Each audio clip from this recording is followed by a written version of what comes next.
Bago ka umupo, sabihin mo sa katabi mo, the best is yet to come. Mas marami pang gagawin ng Lord. Makakaupo na po tayong lahat and let's invite naman ang ating mga J12 ngayon. Pwede bang palakpatin ng Lord sa buhay ng mga batang ito? Dahil naniniwala tayo na sila po ang next generation. Sila po ang talagang sunod sa atin, di ba? And we want na putulin yung cycle ng rejection, cycle of pain sa buhay nila. Kundi bata pa lang, naniniwala tayo sinabi sa Proverbs na train up a child in the way he should go and when he is old, they will not depart from it. So let's pray for them. Again, sino po ang proud sa mga J12 kids, di ba? Palakpakan din po natin yung mga magulang, mga kapatid na nagdala ng kanilang mga kapatid o anak na nandito ngayon. At palakpakan din natin yung mga J12 teachers natin na walang sawa sa buong taon na nagpe-prepare at patuloy na nagbibigay ng the best para sa kanila. So let's pray for them. Lord, we thank you sa mga kabataang ito. Naniniwala kami na sila ang mga seeds para sa aming mga bansa. Naniniwala kami, Lord God, na through them, mas maganda ang kakalakihan nila, Panginoon, because ngayon pa lamang, tinatanim na namin sa kanila, Lord God, yung buhay, pangarap mo sa kanila, at tinatawag namin yung salvation mo din sa buong sambahayan nila. Thank you, God. This we pray in Jesus' name. Amen and amen. Alright, sama kayo sa J12 teacher nyo ngayon. Muli, isang malakas na palakpak sa Panginoon sa buhay ng mga kabataang ito. Okay, so habang nag-exit o papunta na sa kabilang sa Isaiah Hall ang ating mga J12 kids, tayo naman ay magpapatuloy ng ating mga pinag-usapan ngayon. Sino po ang excited ngayon sa Word of God? Amen? Malapit na ang Pasko. Batiin mo na yung katabi mo kasi baka Merry Christmas in advance sa ating lahat. Nagbabatian tayo ever since September. Kasi kung totoo naman, kilala mo talaga si Lord at totoong Kristiyano ka, alam mo na araw-araw Pasko sa atin kasi alam mo yung diwa ng Pasko. Bagamat we want to celebrate yung season nung Pasko. But we recognize na kapag kilala mo ang Panginoon, araw-araw ay Pasko para sa atin. Pero hindi araw-araw Noche Buena, di ba? Hindi araw-araw meron tayong bakasyon kapag mga ganitong holiday. So, last week, pinag-usapan po natin yung topic natin last week, yung regalo ng Panginoon sa atin, which is yung reconciliation. Everybody say, reconcile. So, nakita natin na tayo ay nahiwalay sa Diyos. Kung bakit may Christmas, kasi ang Diyos gumawa ng paraan para tayo ay maibalik sa Kanya. Apart from God, we are nothing. You can have everything, but still be nothing. Pwedeng nasa iyo ang lahat, pero wala ka pa din. Kasi yung meron ka ay hindi nag-define kung sino ka. Hindi yung damit mo, hindi yung itsura mo, hindi yung napatunayan mo sa buhay. Yan ang nilalagay ng tao sa buhay nila to become something. Nasa mundo tayo ngayon na kung saan ang social media ay talagang talamak kasi we want to be something. Kaya bago magpalit ng profile picture yung katabi mo, hindi lang filter yung ginamit niya, kundi gumamit pa siya ng kapangyarihan ng AI para lahat ng bagay na gusto niyang tanggalin sa mukha niya. Di ba? Parang, because we want yung likes ng tao. We want yung applause ng tao. We want yung external ng tao. Pero, regardless, mas lalong nape-pressure yung tao kasi ngayon, ang nangyayari sa'yo, ang halaga mo ay nilalagay mo sa kung anong meron ka externally. Pero ang Diyos, hindi siya nakatingin sa panlabas. Hindi siya nakatingin sa kung ano yung income mo.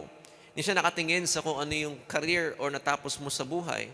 Bagamat mahalaga yun at hindi ko naman sinasabi na wag nating asamin yun, pero ang tunay na halaga ng katabi mo ngayon ay hindi mo makikita sa kung ano ang meron siya ngayon. Hindi mo rin makikita ang halaga ng katabi mo sa pagkakamali niya. Marami ang nakakancel, marami ang nare-reject, marami ang mga hindi na nakakaranas ng pag-ibig ngayon because of our past, our mistakes, and our mga sabihin nating failures sa buhay, pero sa maniwala ka sa hindi nakatingin ng Lord sa atin sa pagkakamali natin. Dahil regardless ng kung anong success ang meron tayo at failure na meron tayo, mahal pa rin tayo ng Diyos. Sino ang thankful sa pag-ibig ng Lord na unconditional? Amen? Kaya, come as you are, sabi mo sa katayo mo, kahit sino ka pa, kahit ano ka pa, tama ba yun?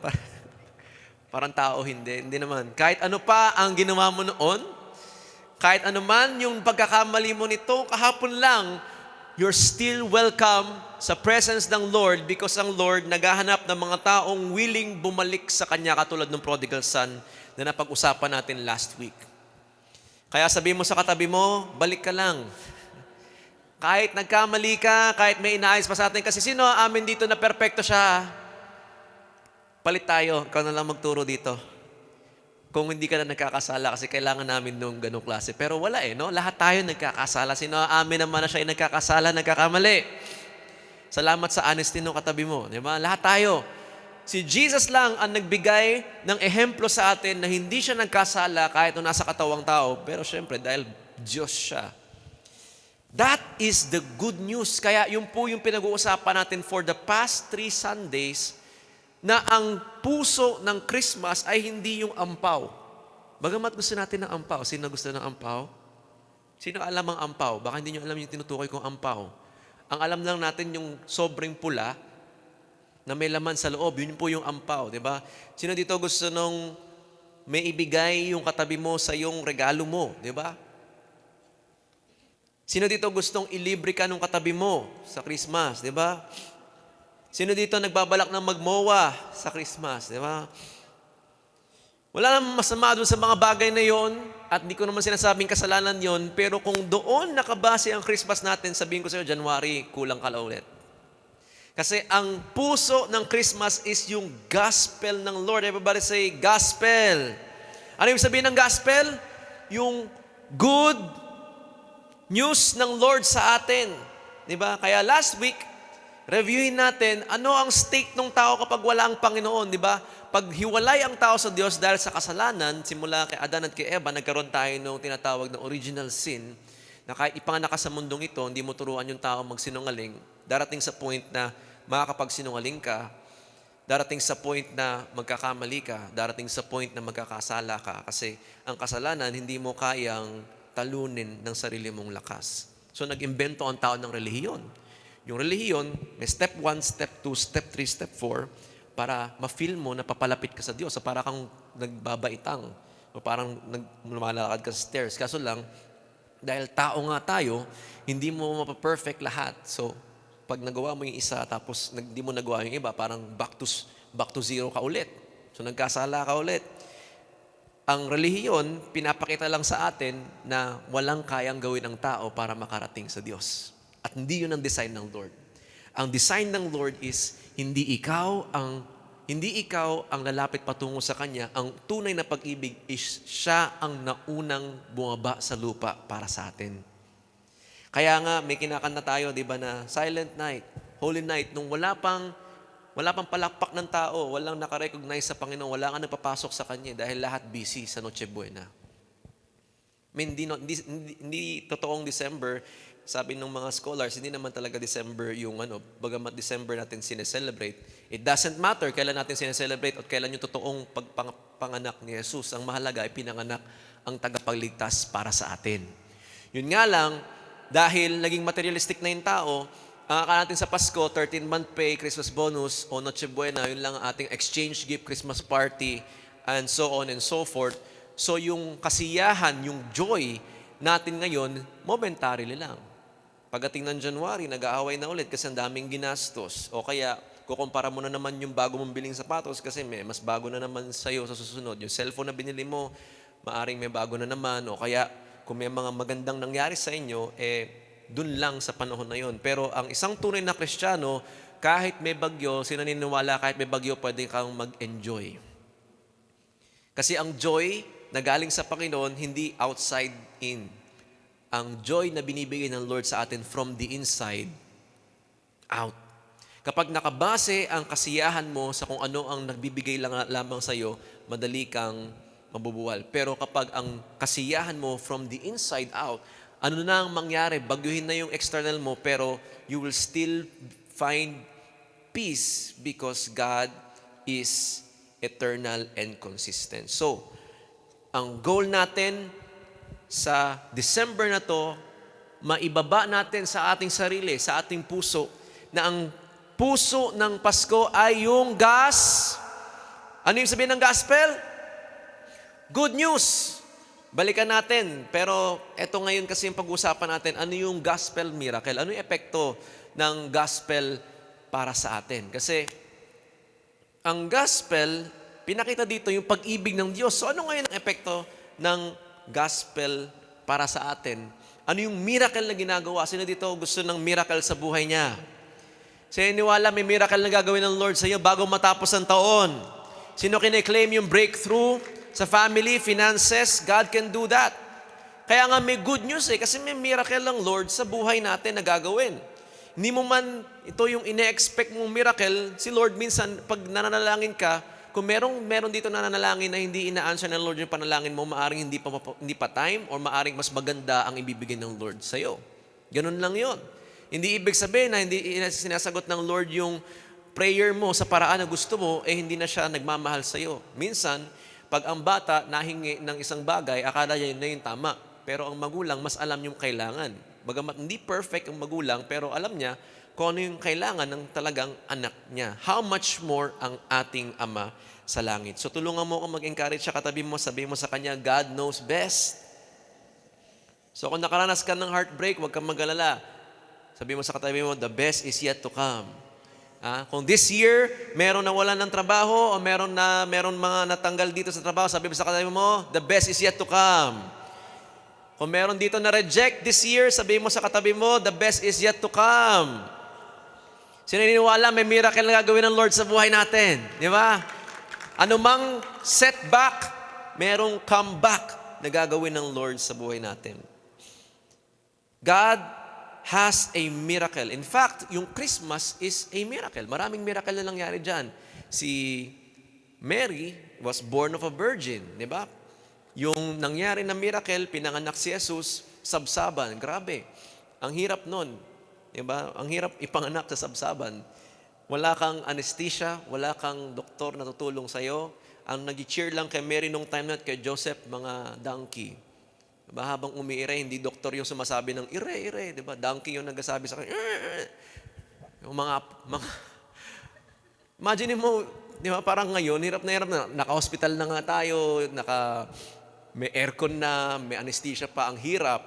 Diba? I'm speaking from my experience. Joke lang. Sa experience namin ni Rachel, hindi ako nanganak, kasama ko lang siya. Pero ang hirap, di ba? Naalala ko nung pinasok siya ng doktor, pagkatapos yung mga anak, talagang hinang-hina siya. Hindi ko siya makausap. Di ba? Nasaan ka? Sabi niya, hindi ko alam. Kasi nga, matindi yung pinagdaanan. Si Mary pa kaya, it's a miracle. And a lot of things in our life today, hindi natin nakikita na ang gospel ng Lord, pinupoint ka sa isang magandang miracle na gagawin ng Lord sa iyo. Yun nga lang, hindi mo makikita ang miracle ng Lord kapag hindi ka marunong tumingin sa miracle ng Lord sa buhay natin. Marami, nasa set aside yung miracle natin kasi marilig kang nakatingin lang sa external na blessing, financial blessing. But ang pinakamagandang regalo, like I said, ay yung mga regalo na hindi mo mahawakan sa iyong kamay. Yung mga regalo na yon, yun yung timeless. Yun yung eternal. Yung mga hanahawakan nyo, suot nyo ngayon, balang araw, masira din yan, pagkasawaan mo din yan. Pero yung mga bagay na bibigay ng Panginoon, kahit dumaan ang mga panahon, pero ma-appreciate mo pa rin. So let's review yung gospel natin. Andyan ba yun? Sige, next slide natin. Ano ibig sabihin ng gospel? Ano yung bad news? Ano yung bad news natin? Ano number 1? All have sinned. Lahat tayo nagkasala. Pero ang good news ni Lord is, everyone can be saved. Lahat ay maliligtas. Sabi mo sa katabi mo, pati ikaw. Pwede kang maligtas, di ba? Ang bad news is kapag nagpatuloy tayo sa kasalanan, ang mangyayari ay papunta kang impyerno. Dahil sa kasalanan na nangyari sa buhay natin. So, pwede palang mayaman ako, ang ganda ng buhay ko, pagka rest in peace ko, imbis na rest in paradise, di ba, ang hirap nun, rest in hell pala ang nangyari sa akin, which is not rest. Kasi ang tao nakafocus sa material na blessings, hindi dun sa eternal blessings sa buhay natin. Ano yung number 2 natin? Ano ibig sabihin ng gospel? Ano yung bad news? Sin brings death. Ano ibig sabihin ng death? Separation sa Diyos. Separation sa original information. Everybody say, original. So, ang tao ngayon, nagmahanap ng pag-ibig, pero peke ang nakuha natin. Ang ating mga pattern ng pag-ibig is saan? Sa movies, K-drama, wala masama doon. Pero pag yun ang ating pattern, kaya marami tuloy ngayon, padami ng padami sa statistics ng mga broken family, mga kabataan na lumalaki sa isang tahanan na hindi maayos or toxic.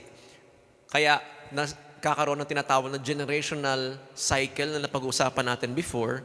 Sabihin ng anak, ayoko maging katulad ng magulang ko, ayoko maging ito, pero magugulat siya.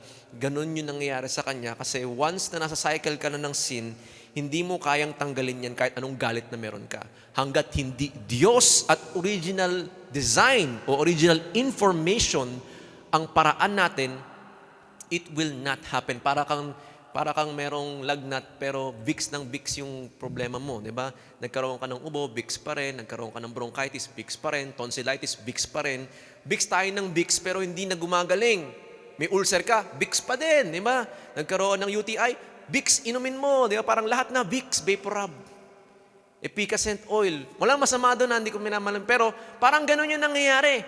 Paraan ng tao para mawala yung consequence ng sin, pero magugulat ka. Pinahid mo na yung pera, pinahid mo na yung lahat ng diskarte na meron ka, pinahid mo na yung mga advices sa influencers sa YouTube, pinahid mo na lahat pero kulang pa din. Bakit? Because kailangan natin ng original design, original information. Sabi mo sa tayo mo, original. Kailangan, kung gusto nating maayos yung buhay natin, hindi sa paraan ng tao, kundi sa paraan ng lumikha sa atin. Kaya ang good news is, anong good news? Jesus brings life. Sino dito nangangarap at naniniwala 2024, Jesus will bring life to your family? Sino naniniwala 2024, Jesus will bring life to your finances? Amen. If you want to receive yun, shout, Amen. Ano yung sabihin ng Amen? I believe, I receive. Kaya nga, when Jesus is inside of you, pansinin niyo pag si Lord dumarating, isang babae namatay in the room, pero pag ang presence ng Lord is in the room, there is life. Kahit in the grave, 3 days nang patay, pero after 3 days, He rose again because Jesus brings life. Kaya nga, in our life, if you want na hindi ka lang buhay, kundi yung buhay mo may buhay, you need Jesus in your life. So, napapasarap na ako. Sige, next. Anong bad news natin? Separation from God. Kaya pag separated ka sa Diyos, wala kang original information. So nangangapa yung tao, paano magpalago ng pamilya? Paano magpalago ng finances? Paano mag-ayos ng relationship? Ang available sa atin, DJ sa radyo, marites nating kapitbahay, yung video sa YouTube, o kaya yung pinasa sa atin ng magulang natin. Pero lahat ng yon ay may flaw, mayroong hangganan. Hindi perfect. Ang original information at ang batas ng Diyos, ang salita ng Lord, is fail-proof. Ibig sabihin, hindi ito mag-fail. Sino niniwala sa salita ng Lord will never fail. Di ba? Kaya, we need from separation with God, pero ang good news is, Jesus is with us, sasamahan ka niya. Kaya pag may pagsubok, kaya maraming na tototorete sa mga stress o kaya sa problema kasi maraming may anxiety kasi nag-aalala ka sa bagay na hindi mo alam. Di ba?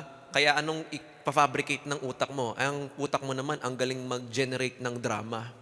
Ang galing mag-generate ng paano kung. Ang galing mag-generate ng paano kung yung worst case scenario, lahat na. Mag-itisis ka, defense bukas, lahat na ng questions, inisip mo, di ba? Tapos, hindi naman pala lumabas lahat ng inisip mo. Madaling mag-worst case scenario. Kaya nga ang daming na dadali sa depression, anxiety. Pero when Jesus is in your life, sa mga unknown moments sa buhay mo, you can trust na God is the God of the unknown. Alam niya kung anong mangyayari sa kinabukasan mo. He is the God of my tomorrow. Sino dito gusto ipagkatiwala yung next year mo sa Panginoong Jesus? Amen? Ano man ang nakita kong walking pneumonia o ano man yung mga nakita kong virus ngayon, I know, nagtagumpay na ang Lord sa buhay ko nung COVID. Iningatan ako ng Lord at iingatan niya pa ako no matter what. Sino dito iningatan ng Lord nung panahon ng COVID? Sino dito nag-provide ng Lord nung panahon ng COVID, di ba? Kaya sabi mo sa katayo mo, sagot ka ni Lord. Next, meron pa ba tayo dyan? So, ang bad news is kapag namuhay ka sa kasalanan at dahil buhay tayo sa kasalanan dati, meron tinatawag na eternal death. Yan yung impyerno. Hell is very real. Hell is very real. And you don't want to be there. Diba? Hindi mo pwedeng sabihin na, okay, sanay na ako sa init ng Pilipinas. Hindi. Iba yun. Doon, kahit init na init ka na at gusto mo nang mamatay, parang ang pagkakadescribe doon is mas masarap pang mamatay kaysa mamuhay doon. Yun nga lang, wala nang kamatayan doon. And sadly, kahit ano pang sorry Lord natin doon, Lord, naniniwala na ako sa iyo, pag nasa hell ka na, wala nang balikan. So habang buhay pa tayo, habang ginagamit pa ni Lord yung mga sa leader nyo, yung mga ate at kuya nyo, na-invite tayo dito, it is the final sign of God. Sabi sa Bible, hindi nagmamadali ang Lord bumalik. Though malapit na siyang bumalik. Kasi yung mga prophecy sa Bible ngayon na giyera sa Israel, mga sakit na papunta dyan, yung giyera, sabi sa prophecy, and the last days there will be wars, kaliwat kanan, nagsimula yung Ukraine, and then yung Russia, and then ngayon Israel, at saka yung Hamas, and then may namumuong sa China kung ano-ano mga sakit na nakikita natin. That is the prophecy of Bible. Pero hindi nagmamadali ang Lord bumalik because He is being patient. Naghihintay siya ang tao hanggat maaari kung sino ang pwedeng sumama at humingi ng tawad, ay humingi ng tawad. Yun nga lang, sa prophecy din na may mga taong matigas sadya ang puso na hanggang huli ay hindi maniniwala.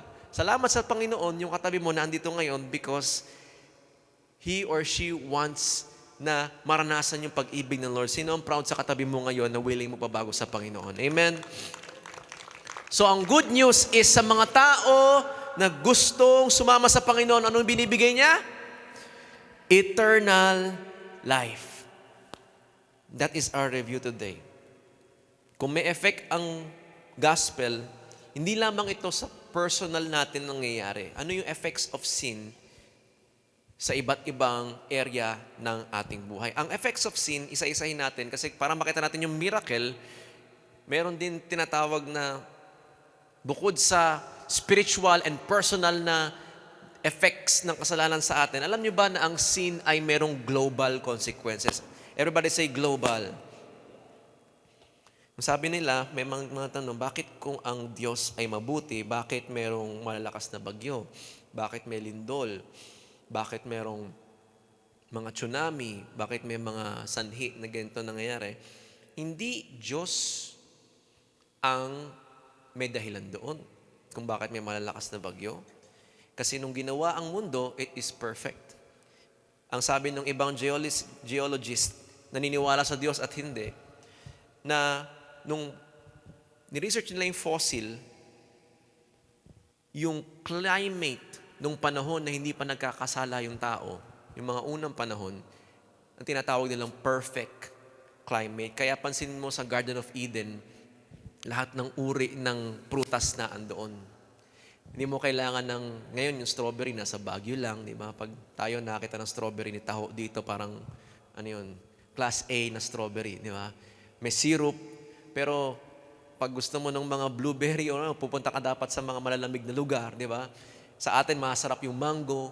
Pag nakatikim ka ng mango sa Canada, hindi kasing lasa nung sa atin, so mapalad naman tayo doon sa tropical fruits na meron tayo. Pero noon, perfect yung climate. Kaya nga, yung fossil na nakita nila, both plants and animals, it reveals na yung uniform climate on the earth. Ibig sabihin, lahat ng climate natin, ngayon sinasabi mo, ba't nasa Ecuador ba yung Pilipinas? Ang init tuloy natin. Pero noon, uniform yung climate because okay pa. Nung hindi pa nagkakasala yung tao, hindi pa. Kasi nung nagkaroon na ng modernity, dumali yung buhay natin, dumali din yung buhay ng pagkamatay ng mundo natin, di ba? Sa dami ng mga gadgets na meron tayo, pero yung mga parts na gamit niyan galing sa puno, galing sa mga resources, dumami yung papel, kaya dumami din yung pagputol ng puno, dumami yung kotse, so dumami din yung pollution, dumami yung aircon, kaya dumami din yung init sa atin. Kasi malamig nga yung loob ng bahay natin, pero yung mga puwet naman ng aircon natin nasa labas ng bahay. So ano nangyayari? Natatrap yung init ngayon dahil merong greenhouse gas na tinatawag, hindi makalabas, hindi makasingaw sa mundo yung init. Kaya natutunaw yung tinatawag nating mga North Pole and South Pole na ice, kaya unti-unting lumulubog ang mundo. Global consequences of sin. So hindi sa Diyos ang kasalanan kung bakit may malalakas na bagyo. Ang tao ay nangialam sa perfect na disenyo ng Diyos. Kaya pag ang tao nangialam, yari. Kaya nga ano yung kailangan natin? Original information. Ang marriage, ang ganda ng design ng Lord sa marriage. Pero pag nangialam na ang tao, iba na. Ang design ng Lord sa pera, ang ganda ng design ng Lord sa pera, kaya may giving para ang tao hindi maging gahaman, hindi maging corrupt, at hindi mapagharian ng pera. Kasi iba, pag pera ang naghari sa tao, kahit kapamilya mo, pwede mong i-betray. Mantakin mo si Judas, tagapagligtas ng mundo, pero na-betray niya. Bakit? Dahil sa pera. Iba ang nagagawa ng pera sa isang tao. Di ba? Kaya kahit maganda ang hangarin ng isang tao pero ang design ng Lord sa pera, tool yan. Magagamit mo yan to bless other people. Kaya ang sabi ng Panginoon, give, give, give. Meron siyang binigay na tithes, meron siyang binigay na love offering, meron siyang binigay na first fruits. Disenyo ng Diyos para ang tao hindi mapagharian ng pera. Gaano kadami na isira ngayon dahil sa pera? Yung sugal is, hindi naman talaga siya yung root. Pero bakit ba nagusugal yung tao? Dahil lang ba masarap? Hindi. Dahil hinahabol niya ay pera. Gano'ng kadami ang nagbakasyon sa Vegas. Pagkalabas nila sa Vegas, marami na nakikitang kwentong ganun na couple sila, nagbakasyon sa Vegas, pero nag-try silang mag-gambling. Tapos yung lalaki na humaling, paglabas nila, hiwalay. Bakit? Kasi na-addict. Kasi nga, pakala mo, ang gagawin ng gambling sa'yo, papapanalunin ka nung umpisa. So feeling mo, yes, nanalo ako nung umpisa. So ang gagawin, parang feeling mo, yung susunod na slot, baka mangyari ulit sa iyon. Pero hindi eh. Lalong lumalalim, lalong nagkakautang, lalong nababaon. So pag ang tao ay hindi nakatap sa original design ng Lord, nagkakaroon ng, sabihin natin, hindi magandang sitwasyon. Kaya nung kailangan ng katabi mo, sabi mo sa kanya, original, dapat. Sabi mo sa kanya, original.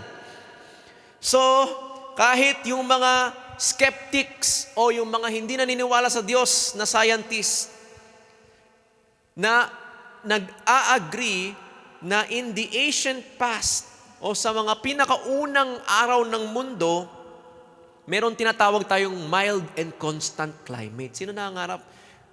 Sino dito magiging masaya kapag ang ating weather is malabagyo?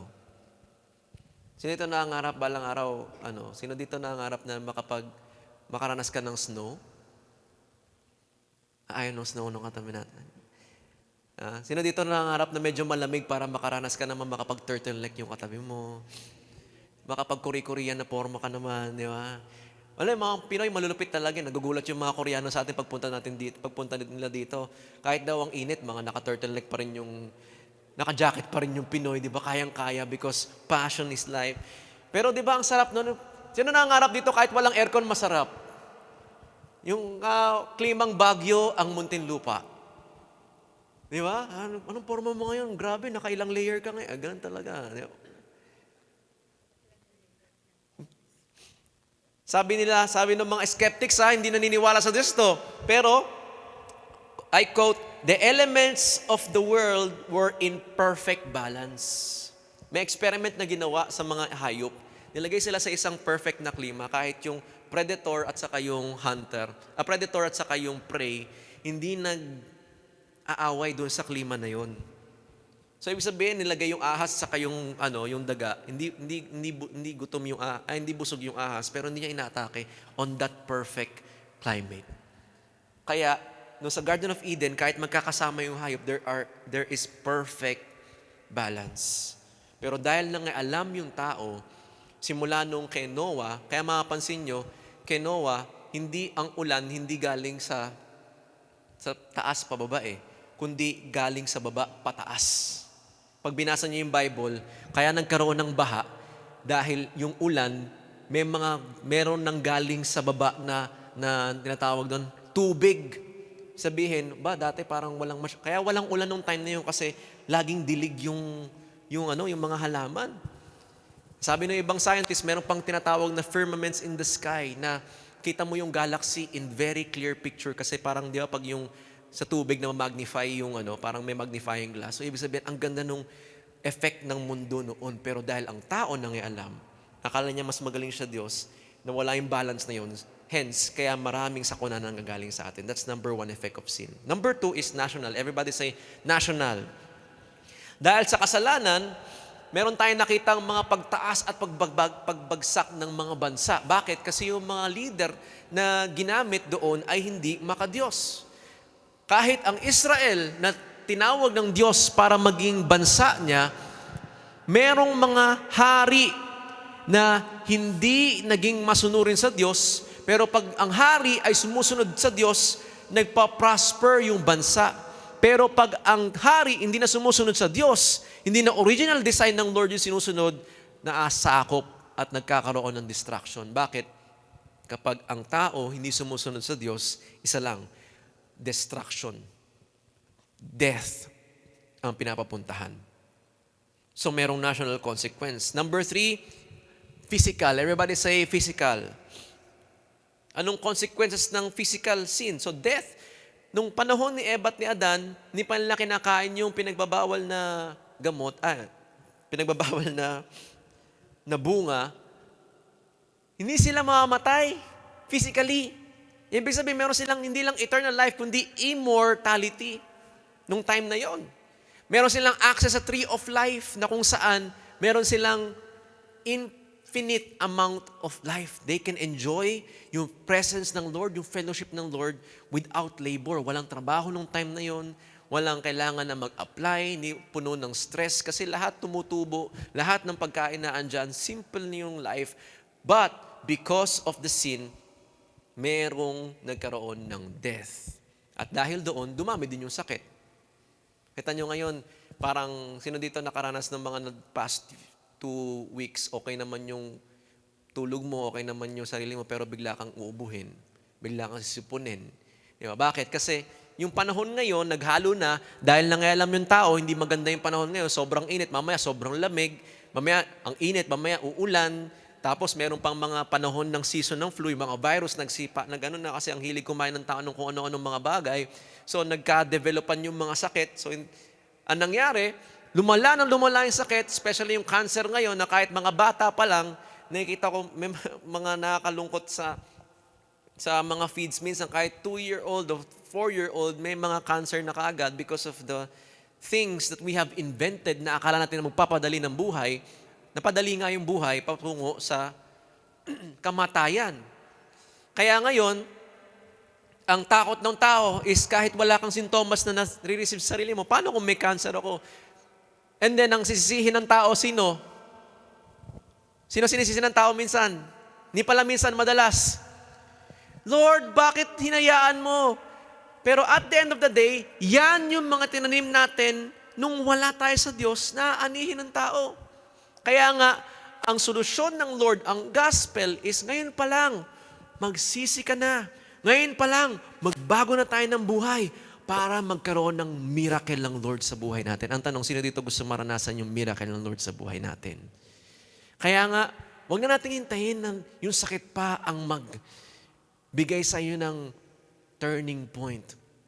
Habang may lakas ka pa, sa mga kabataan na nandito, huwag mong hintayin na magkaroon ka pa ng life and death situation para maniwala ka sa Diyos. Huwag mo hintayin na kasi minsan sa sobrang kakulikatan natin, hayaan natin ng Lord na parang yung prodigal son na maranasan niyang mababoy yung buhay niya bago pa siya umuwi sa kanyang ama. Pero again, sino ang thankful sa katabi mo na ngayon pa lang marunong sumunod, sumama sa iyo ngayon at gusto magbabago ng buhay? Palakpakan din ng Lord sa buhay ng katabi mo ngayon. So, ano yung number 1? Merong global consequence. Pangalawa, merong national, meron ding physical. Pang-apat, merong mental consequences. Dahil sa social media, especially after nung pandemic, mas madaming sa survey, mga babae na hindi satisfied sa kanilang figure, sa kanilang itsura. More than ever. Bakit? Kasi ang standards ngayon na naisip natin is kung ano yung mga trending at yung mga sikat. So, sa Amerika, palakihan ng binte. Pag sa Korea, paliitan naman ng pag ganito yung bewang mo, sikat ka. Papayatan. Di ba? Yung mga lalaki doon, payat, naka-lipstick, pag sa Amerika, iba naman. Okay lang sa kanilang may tigyawat ka doon. Walang problema. Sa Africa naman, pahabaan ng leeg. Yun nga lang, dahil alam natin lahat ng yan at akala natin kung sino yung pinakamadaming likes, siya yung pinaka-accepted. So, marami ang mga babae na hindi satisfied ngayon sa kanilang itsura. Itsura pa lang. Marami ang lalaki na nalulong sa tinatawag na pornography. So ngayon, marami ngayon na mali ang pananaw nila when it comes sa pagpasok sa relationship. So ang future families is in danger. Kasi ang tactics kasi ni Satan ganito eh. Simple lang ang niya, kung ano ang original design ng Lord, bababuyin niya. Because Satan is anti-everything. Hindi lang siya anti-God, anti-every beautiful thing. So nakita niya, maganda yung marriage, bababuyin ko to. Maganda ang image ng Lord sa pagkakagawa sa babae, bababuyin ko to. I will plant yung hindi pagiging satisfied niya sa sarili niya para i-compare ko siya sa iba. So itong standard ng mundo ngayon. Nagkaroon ng trend noong 2019 o 2018 na i-force ng babae ang kanyang sarili. Kakain siya ng gusto niya, walang Ito yung diet na pwede niyong i-apply ngayon, pero wag niyong i-apply. So yung babae, okay lang sa kanya kumain, walang everyday cheat day. Sino gusto ng diet, everyday cheat day. So kain siya ng madami. Pizza, burger, lasagna, siomai, siopaw, juice. Lahat nung pwede mong kainin na bawal kainin. Tapos, after niyong kumain at busog na siya, ang gagawin niya, yung dudutin niya yung lalamunin niya para sumuka. Kasi napansin nyo dito, nung naranasan mo, sino dito naranasan mo food poison, suka ka ng suka, ang bilis mong pumayat. O sabi ng mga babae, good idea. Mabilis akong papayat nun. So every time na kumakain sila ng gusto nila, ang gagawin na lang nila is pipilitin nila sumuka para pumayat. Ang dami na punta sa hospital kasi yung trend na yon ay naging uso simula sa TikTok. Di pa gano'ng kasikat yung TikTok, hindi pa siya boom na boom. Noong time na yon, 2020 nag-boom yung TikTok, 2019, pero naging because they are dissatisfied. Dahil hindi lamang kami parehas ng eyelashes. Dahil hindi lang kami parehas ng shade ng aming skin. O yung waist ko kasi ay hindi ganitong bagay, so walang magmamahal sa akin. Sa lalaki naman, nagplant ang kaaway na hindi dapat.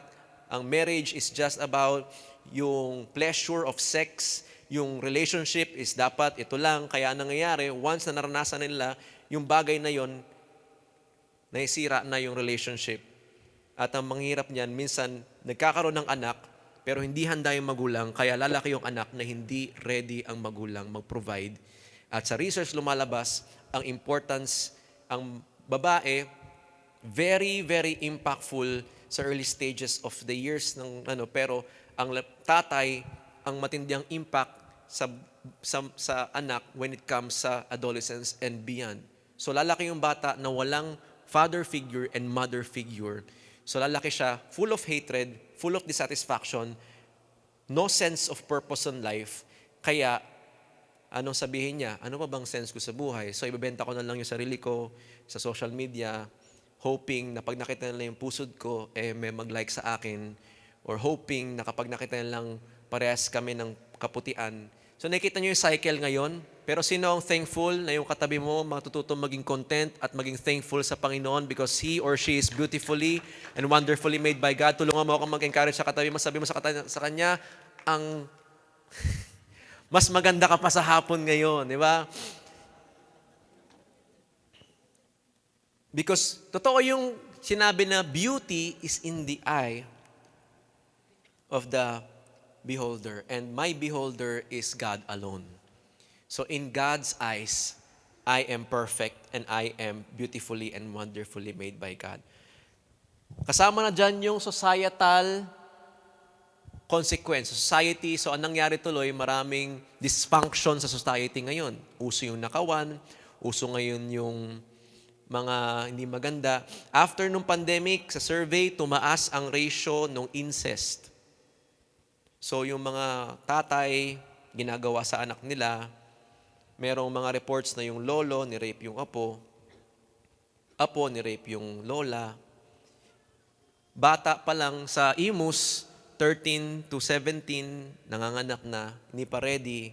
Siguro yung katabi mo nung kung 13 years old o nung mga nasa 20 years old na dito, yung mga 13 years old, ang pangarap ko noon, 13 years old, ay maging Son Goku Super Saiyan, di ba? O kaya, magkaroon ng magandang Beyblade na original.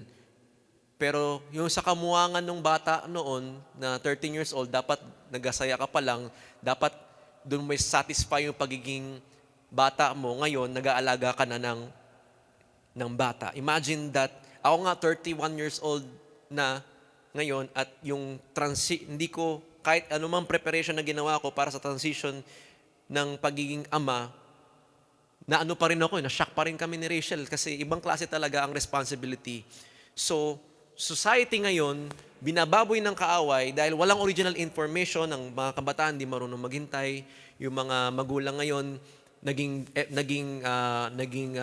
biktima nung mga past din. So, yun din yung naipapasa nila. Again, hindi ko sinasabi ito para magsisihan or mag-point fingers. Ito po yung reality ng society ngayon. Sino nakakapansin sa society natin ngayon? Ganun yung nangyayari. Diba? So, ngayong Christmas, maraming hindi nagkakaroon ng unity sa family kasi hindi uso yung forgiveness. Hindi uso yung understanding. Hindi uso yung listening. Naging malapit tayo sa malayo, pero naging malayo tayo sa malapit. Nawala na yung dinner together dahil dysfunctional yung family, ang anak nasa labas na at nakasama niya yung tropa na maaring dysfunctional din, pero dahil doon siya accepted, doon siya pumupunta. Or minsan, yung family naman ginagawa yung the best, sadya lamang na maraming bad influence na umaaligid ngayon. Sino po ang aamin na napapansin niya to sa society natin? Amen? So, sinashare ko to para maging aware tayo. Na hindi tayo naandito para mag-church-churchan lang kasi saya natin na cinema tayo. Hindi. We are fighting na yung next generation maisalba natin. At yung generation na meron tayo ngayon, maisalba natin na hindi maging biktima ng mga nakaraan nangyari sa atin. Na kung may pagkakamali ka man noon at meron ka pang wino-workout na mga bagay ngayon sa buhay mo, hindi huli ang lahat, ang Diyos tinatawag tayo sa mas magandang miracle na meron siya sa atin. Kung bakit may Pasko at bakit yung Pasko na yon ay pinili niya mamatay para sa atin because ang gusto niya, mamuhay tayo sa mundong ito na ganap at kasiyasiya. Ang tanong, sino ang gusto mangyari yun sa buhay niya?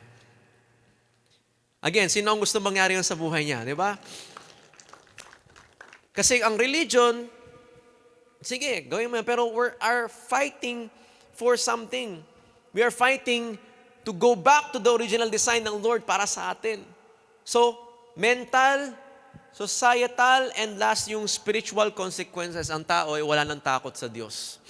Kapag walang takot ang tao sa Diyos, kahit ano, gagawin niya. Even yung mga bagay na hindi design ng Diyos. But that is the effects of sin. Kaya wag nating maliitin ang kasalanan. Ang kasalanan, hindi lang yan ay, di ba yung mga joke sa internet pag natawa ka sa maling bagay, ay minus langit points. Di ba parang, yun. No. Ang kasalanan, sisirain yung buhay mo. Kaya, hindi KJ si Lord, kasi ang totoong KJ ay ang kasalanan. Ang totoong KJ ay ang demonyo na gustong i-kill yung joy inside of you, pero ang marketing niya kasi sobrang ganda. Ang marketing ni Satan is, masarap to, maganda to, Gawin mo to kasi ito maganda sa feeling. Pero once na kumagat ka na doon, parang chicharon, masarap sa labi, masarap sa dila, pero delikado sa puso. Kaya sa mga magchicharon ngayong Christmas, paalalahanan mo, tulungan mo ako magpaalala sa katabi mo, sabi mo sa kanya, hinay-hinay lang. Sa mga maglelechon, sabi mo sa katabi mo, dahan-dahan lang. sa mga gusto ng seafood dito, sa mga mag-aanli seafood dito, sa mga gusto ng, malakas sa hipon, crabs, di ba yung sinisip-sip mo pa, hinay-hinay lang. Ang marketing ni Satan is, whatever you feel, if it's good, then it's good. Yun nga lang, kahit it feels good, it doesn't mean na yung effect nun ay good. Kaya, naniniwala po ako, si Lord, He wants us to be exposed in the truth. Because when you know the truth, then the truth will set you free. Kaya nga, sino dito gusto maging free? Taas ang kamay ng gusto maging free, financially free, sa family free, even yung love life niya balang araw, free. Diba? God will save you from 10 times heartbreak kung makikinig ka lang. Because He will lead you to the one, and that one will be definite. So mamili ka, 10 beses kang ma-heartbreak kasi mukhang opa, at magaling mag-chat GPT ng makikilig ka. At sabihin niya, pag ako ang pinili mo, kaya kitang i-soundgyup. So, okay lang masira ang puso mo basta busog ka? So, ang halaga mo ba ay yung mga maninipis na baka na binalot sa, minsan pag budget pa siya, baboy, na binalot sa gulay? O naniniwala ka na mahalaga ang puso mo dahil namatay si Kristo para sa iyo? At dahil namatay si Kristo para sa iyo, alam niya yung the best para sa iyo. Kaya sabi mo sa katabi mo, the best ang para sa iyo. Gaano kadaming iyak ang sanang hindi maranasan ng tao kung susunod lang sa Panginoon? Gaano kadaming bankruptcy sana o utang ang may iwasan kung tatayo lang tayo sa mandato at batas at direksyon ng Diyos sa ating buhay at hindi hayaan ng puso natin ang manguna, kundi ang Diyos ang manguna sa ating puso. That is the meaning of Christmas. Yung hari na bumaba kasi He's saying there is a new manager in town. Bago dumating si Jesus, ang Diyos ng mundong ito, sabi sa Bible, ay si Satanas. Kasi nung naloko si Adan at si Eva, napunta ang management ng earth kay Satan. Kaya si Satan ang nag-roam around sa mundong ito bago dumating si Satanas. Pero nung dumating si Satanas, meron ng bagong hari. Pero yung hari na ito, hindi ibig sabihin na siya yung dumating sa mundo, siya yung nasa puso mo. Marami ang kilala si Jesus sa utak pero wala sa kanyang puso at buhay. So hindi natin naranasan yung miracle of the gospel of God in our life. So nabusog tayo sa relihiyon, na-memorize natin lahat ng panalangin, pero hindi naghari ang Diyos sa ating buhay. Kaya walang pagbabago. Katulad ito ng isang reseta na kabisado mo pero hindi mo sinusunod. Pero again, salamat sa CHO family dahil andito tayo ngayon hindi lang para sumimba kundi para sambahin ng Diyos at maging hari siya sa ating buhay. Kaya pag kinanta natin yung joy to the world, alam mo yung ibig sabihin, hindi lang joy tumalon sa bintana, yun. Kasi ang joy to the world, naging caroling song na lang sa atin para magkaroon ng barya. Pero ang Lord, gusto niya yung joy to the world. Makita mo, there's a joy in the world because yung Lord has come. Ganda ng lyrics nun, let earth receive her King. Let every heart, let every room receive her King. Kaya nga, eto ngayon ang miracle. Sino excited malaman ng miracle sa mga taong tatanggapin ng Panginoon? Kaya nga next week, Announcement ko sa inyo, hindi tayo Sunday next week kasi 24, gusto namin mag-enjoy kayo sa family nyo. Baka meron kayong, ayaw na yung magkaroon ng conflict sa family nyo. Next week, Saturday tayo. Anong araw? Saturday. So what I want and I pray na mangyari sa atin, ibigay natin ang tama, bago tayo mag Noche Buena, ibigay natin ang tamang regalo sa ating mga pamilya o ating mga kaibigan. Dalhin natin sila sa Diyos.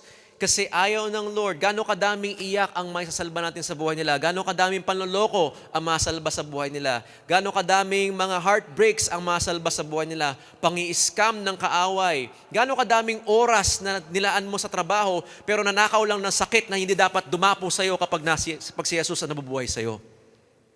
Gano'ng kadami ng mga bagay na dapat sana hindi mangyari sa buhay mo kung covered ka ng pinakamagandang insurance, yung assurance of salvation with God. Sino dito gustong hindi lang mang-insurance, kundi assurance ng salvation? Kaya nga, next week, anong araw tayo? Saturday, 3:30 p.m., same time. Dali natin yung mga kamag-anak natin, mga kaibigan natin, because we want you na, kompleto mo yung simbang gabi, walang masama doon, pero ang goal ng Lord, hindi lamang simbang gabi, kundi sambahin natin siya araw-araw. Dahil ang Pasko, sa tunay na Kristiyano, ay araw.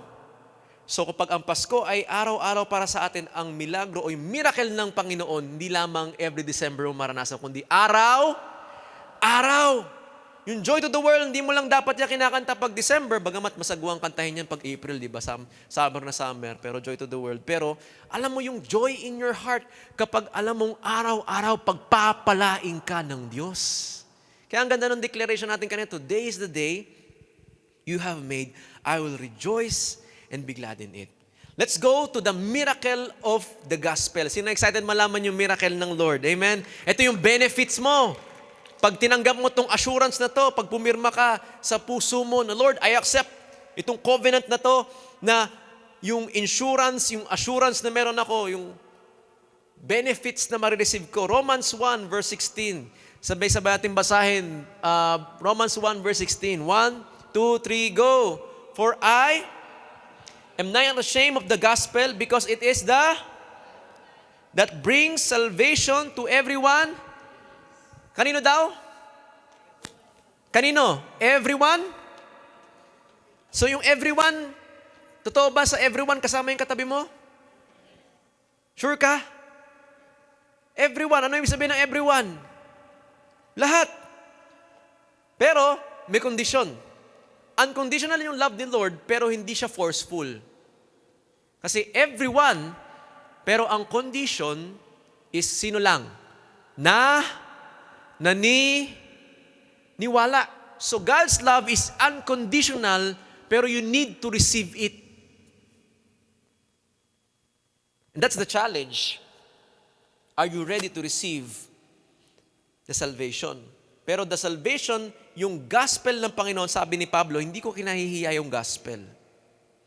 Because ano daw siya? It is the power of God. Ang bigat nito Kasi ang kapangyarihan ng Diyos, akala natin ang kapangyarihan ng Diyos is yung pagpalain ka. Pero kapag natutunan mo talaga yung tunay na salvation, yung tunay na gospel, kahit may pagpapala, material o wala, kahit may pagpapagaling sa buhay ko o wala, as long as may good news ako, alam ko na ang Diyos alam ang the best para sa akin. Marami ang Kristiyano na pag nakaranas na ng pagsubok, hindi na answer yung prayer, hindi pinagpala, akala natin hindi na tayo mahal ng Panginoon. Pero the gospel is the power of God na kahit may mga pagsubok na kinakaharap ka, kaya mo mong pagtagumpayan ang mga bagay na yon.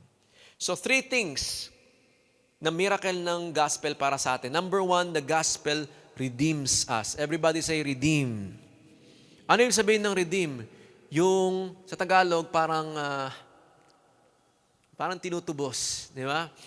Kasi nung tayo ay nalulong sa kasalanan, nung tayo nagkasala, para kang isasanla. Slave ka. Katulad nung last week, Ano yung status ng tao pag wala ang Diyos? Slave. Gano'ng kadami naging slave sa pera? Gano'ng kadaming tao naging slave sa addiction? Maraming tao naging slave sa false love, fake love. Kaya nga, lahat tayo is a slave of something.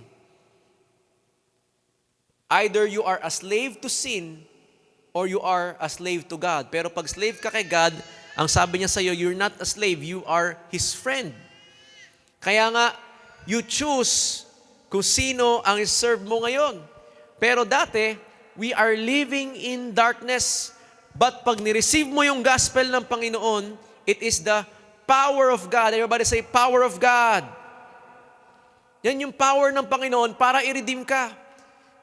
Ephesians 1 verse 7, sabi dito, in Him, we have redemption through His blood, the forgiveness of sin in accordance with the riches of God's grace. So, ibig sabihin, kay Jesus, meron tayong pagtubos. Hindi mo kayang tubusin, o kung ikaw yung nakasanla, hindi mo kayang pakawalan yung sarili mo. Wala kang nakita pumunta sa Cebuana na, nasan na po yung sinanla kong singsing? Wala, tumakas mag-isa. Hindi eh. Kailangan merong tutubos sa Kanya at may presyo. Kaya ang ginawa ni Jesus is siya na yung naging kabayaran natin kasi ang kabayaran ng kasalanan ay so kailangan may mamatay para lumaya ka. Yun nga lang, pag namatay ka, para sa sarili mo, patay ka. Hindi mo kaya mabuhay sa kamatayan eh. Kailangan may mamamatay at muling maubuhay para sa buhay niya, bibigyan niya tayo ng buhay na walang hanggan. Ganun yun. Yun nga lang, wala pa akong kilalang tao na namatay at kinaya niyang muling mabuhay. Unless, binuhay siya ng Panginoon. Kaya nga, yung redemption, God has brought us from darkness. Everybody say darkness. Papunta sa liwanag. Sa Bible, pag sinabing darkness, hindi lang to yung madilim at wala kang makita. Although it also makes sense. Kasi pag madilim, pag naranasan mo mga brownout dati, di ba, nangangapa ka. Mahirap kapag na brownoutan ka, naliligo ka sa banyo. Di ba? Tapos nangyari, meron ka pang shampoo sa ulo.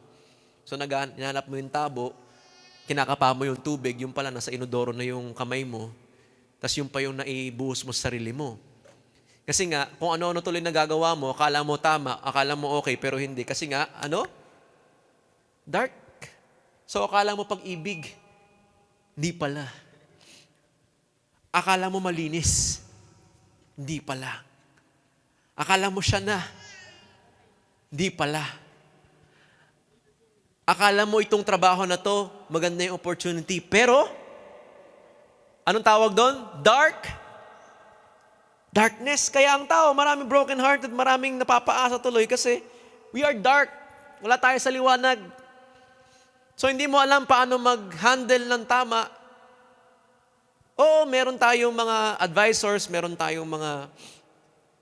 At even, yes, kahit yumaman ka, may mga yumaman, kahit drug lord, kahit mga corrupt, yumayaman. Pero it doesn't mean that they're any better than us kapag wala sila sa Panginoon. Madali ma-judge kapag nasa panlabas na anyo na mukhang masaya sila kasi pero I can tell you one thing, kung kailangan nilang i-post yon para sumaya sila, then it doesn't mean na yung joy na yun galing from the inside out. Madaling mag-fabricate. But at the end of the day, ang goal ng Lord sa atin is niredeem niya tayo from darkness saan? To ano? From darkness to light. Kapag light, yung mga bagay na akala mo tama noon, magbabago na ngayon sa isip mo. Kaya parang sabi nila, mas mahirap sumunod sa Diyos ng totoo. Kinda true. Kasi may mga pag-iisip tayo na akala ko tama noon, pero babaguhin ng Lord. May mga kinalakyan tayo na kinalakyan natin yon, kaso lang, yung lahat na nag-feed sa atin nga is kung wala sa original design ng Panginoon, at kahit sabihin natin maganda yung loob nila at maganda yung intention nila, pero pag hindi galing sa Word of God, of course, it is not the original design. Kaya sa paghawak mo ng pera, sa paglilid ng pamilya, sa pagpili ng mga hahayaan mong maging kasama mo sa panghabang buhay, maraming magbabago sa atin, but it is part of redemption. Everybody say redemption. So ano pa? Niredeem tayo ng Lord from bondage to freedom. Kaya nga, maraming addictions na hirap ang tao na hindi mabitawan kasi hindi nila kayang pakawalan ng sarili nila sa addiction na yun. Now, granted, hindi ibig sabihin na pag tumanggap ka sa Panginoon at umattend ka ng isang buwan, merong miracle na ginagawa ang Lord sa iba na after one day na bibitawan kagad nila yung mga bisyo nila. Yung iba, 6 months, yung iba, years. Pero ang mahalaga doon, kahit anuman ang progress mo, tumuloy ka sa Panginoon. Kasi iba-iba ang pag-heal ng Lord sa bawat tao. Sabihin mo sa katabi mo, tuloy lang. Hindi ka i-judge dito kahit may mga ongoing ka pang mga vision na inaayos sa sarili mo. Kaya may cell group tayo para magpalakasan tayo isa't isa. Bago ko mapagtagumpayan yung pornography addiction na biniktima ako ng kaaway, it took me 4 years. And yung recovery period ko, I think nasa 2 to 3 years bago ko talaga completely na surrender yun sa Panginoon. It is not easy. Pero salamat sa mga cell leaders na ginamit niya sa akin, mga coaches, mga mentors, para unti-unti pag may napagkasabihan ako, mas madali. Pag alam kong merong taong tumutulong sa akin. Kaya sabi mo ulit sa katabi mo, tuloy lang. Pero pag ikaw nagpatuloy sa kasalanan at wala kang access sa original design at sa gospel ng Lord, manatili ka sa bondage. So ang isip ng ibang escape, laro. Walang masama sa laro, pero pag ang laro na ang nilaro ang buhay mo, hindi na laro, yun. Slavery na yun. Walang masama sa pera, pero pag ang pera na ang nang-enslave sa'yo, ibang klase na. Delikado na yun. Walang masama sa pagkain, pero pag ang pagkain na ang kinain ka, ibang klase na yun. Walang masama sa Netflix, pero pag ang Netflix ang binge ka na, wala, mahirap na. Kaya nga marami na enslave kasi akala nila yun ang pang-escape nila sa freedom. But, to their failure, it's not. Kaya napupunta sa tinatawag na addiction. Pero ang Lord, gusto niya tayong i-redeem doon. Again, sino dito ang gustong i-redeem tayo ng Lord sa anuman ang bondage sa atin? Amen. Kaya sabi mo sa katabi mo, lalaya tayo. Ang tanong, willing ka ba magpalaya? Kasi yung iba, gusto pa rin, Lord, I want this. Diba? Okay na ako dito. Yun nga lang, kapag nagpad-bondage ka dyan, masarap sa feeling, pero at the end of the day, it leads to death. And last, God redeems us from curse to, ano kabaliktaran ng curse? God wants to bless you. Sabi mo sa katabi mo, gusto ni Lord pagpalain ka. Sabi ko nga sa inyo, si Lord, kahit lumayo ka sa Kanya, andun pa rin yung grace niya eh, samahan ka niya. Yun nga lang, pag wala yung kamay niya doon sa ginagawa mo, pag wala yung pagkapala ng Lord sa ginagawa mo, pwede mag-succeed ka dyan, pero pag walang blessing, baka walang contentment. Kulang pa din. Sobra, pero kulang. Sabihin ng Panginoon, oh, mahal kita. Sige, hihintayin kitang bumalik, pero hindi kita pagpapalain dyan. So, kapag ikaw ang nagtayo ng sarili mong pamilya, ikaw bahala bumuhay. Hindi mo maranasan, iingatan kita, pero hindi mo maranasang i-multiply ko yung ginagawa mo. Kasi pag minultiply ko pa yan, baka lalo kang mapahamak. Binigay nung tatay sa prodigal son yung pamana niya. Pero, hindi niya sinamahan doon. Sige, hindi kita pagpapalain dyan. Sige, pero bigay ko yung pamana ko sa'yo para matuto ka. Ano nangyari sa prodigal son? Sumaid. Bakit? Nagkaroon ng famine, nagkaroon ng COVID. Di ba? Sa panahon nila, parang COVID, taggutom. Kahit anong tanim ng tao, hindi tumutubo. Kasi uso yun sa bansang Israel. Pag panahon ng tagtuyo, parang El Nino sa atin. Kahit anong tanim mo, hindi tutubo. Kaya kahit ang daming pera nung kabataan na yon, sabi niya, prodigal son, ang dami ko pera, yun nga lang, nagkaroon ng tagtuyo. Kahit marami siya pera, wala mabili. So ano nangyari? Kaya nga, pag wala yung kamay ng Diyos sa ginagawa natin, pwedeng mukhang umaayos, pwedeng matanggap ka sa trabaho, pero magugulat ka, it's a trap. It's a scam. Ba't ganito? Wala kasing blessing ng Lord. Pero kapag ikaw ay sumama sa Panginoon, ang good news, ang miracle ng Lord sa'yo, He will redeem you from curse to, ano yung sabihin ng blessing? Yung blessing kahit kulang, yung tinanggap mong trabaho, pero iningatan mo yung relationship mo sa Panginoon, kahit kulang, magugulat ka, sumusobra. Nakita niyo yung 5 loaves and 2 fishes, yung 5 tinapay, 2 isda na binigay ng bata kay Jesus, napakain yung 5,000. Kulang, pero sobra. Bakit? Kasi pag may blessing ng Panginoon, yung akala mong kulang, pinagsosobra niya. Ang tanong, sino gusto makaranas ng miracle na kulang pero sobra? Sa karanasan dito, yung huli mo ng tithes, huli mo ng giving, binigay mo pero sumobra pa rin. Hindi naman bumalik siguro sa finances, pero magugulat ka, hindi ako nagkasakit. Iningatan ako ng Panginoon. Ay nakita ko yung favor niya sa buhay ko. Kaya nga, again, the first miracle ng Panginoon sa atin is the gospel redeems us. Sino dito ang proud na i-redeem tayo ng Panginoon? From darkness to light, from bondage to freedom, from curse to blessing. Kaya nga, Christmas is hindi lamang yung Pasko na naman o kay tulin ng araw, Pasko na naman. So magulat ka, 10 years from now, yun pa rin yung kanta mo. Tapos mamaya, 80 ka na, Pasko na naman, ganito pa rin buhay ko. Pero, pag inilagay mo yung buhay mo sa kamay ng Panginoon, kada Pasko, may kita mo, when you look back, may kita mo yung blessing ng Panginoon sa buhay mo. Your life will never be the same. And your life will become the best version of what God plans it to be. Sabi mo sa katabi mo, ang gusto ni Lord para sa iyo ay the best. So, mamili ka ngayon. Number 2, the gospel redeems us. Pangalawa, the gospel renew. Everybody say renew. Renews us. 2 Corinthians 5 verse 17, ang sabi po dito, sabay-sabay nating basahin. 1, 2, 3, go.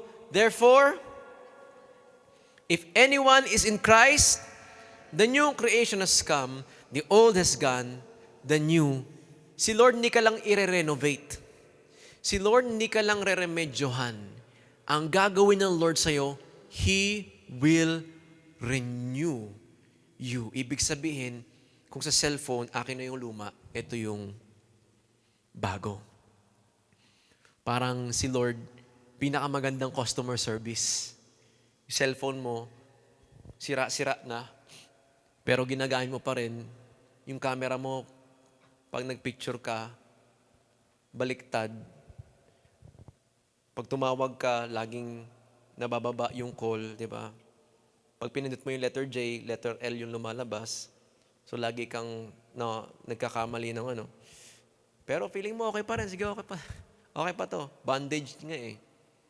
Parang yung buhay natin. Pero ang Lord, pag sinabing renew, parang ganito yan. Lumapit ka sa Panginoon, siya yung gumawa. Eto yung cellphone ko.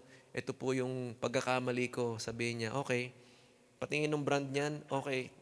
Yung logo ni Jesus na sa'yo. Ako lumikha sa'yo. I'm made in your image. So ako ang kaya magremedyo dyan. Alam ko yung parts ng buhay mo na kailangan kong palitan.